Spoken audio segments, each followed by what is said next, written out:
Dumayo pa mula sa malalayong lalawigan ng ilang namimili ng paputok sa Bocaue, Bulacan.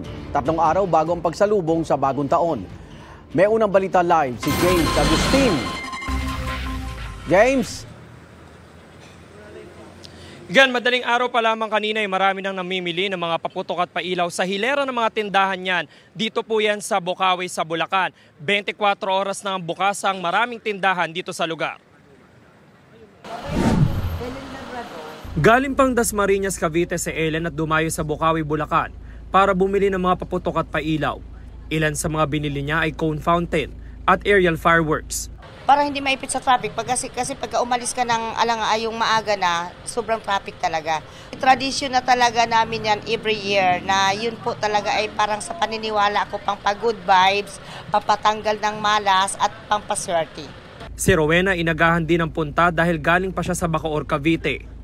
Iniiwasan namin yung yung traffic at saka para talagang prepare na pang paalis ng mga malas. Para masaya pag welcome sa New Year. Ang pamilya namang ito galing pang Isabela. Dumaan na sila sa Bocaue bago magtungo sa kaanak sa Rizal. Tradisyon sa pamilya namin. Ano ba paniniwala niyo tungkol yan? Ayan nga, pantanggal malas. Pinakamabenta ang mga luces na nagkakaubusan na raw ang supply. 60 pesos hanggang 75 pesos. 10 piraso na yan. Ang cone fountain ay 75 pesos hanggang 90 pesos.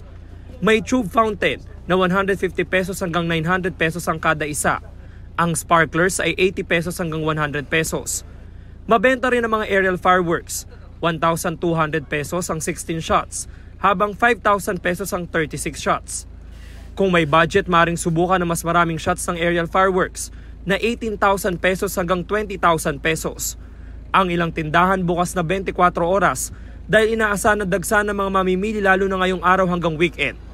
Mas lalong lumalakas po ngayon, lalong papalapit ngayon ng bagong taon.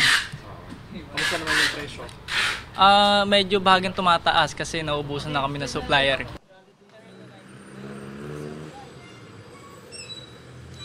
Igan, bukod dun sa mga naka-standby na mga bombero dito sa lugar ay nakita naman natin bawat tindahan meron talagang safety protocols na sinusunod at meron silang mga drum ng tubig na naka-standby, maging mga fire extinguisher. Mahigpit din pong pinagbabawal yung paninigarilyo dito sa lugar na hilera ng tindahan ng mga paputok at pailaw.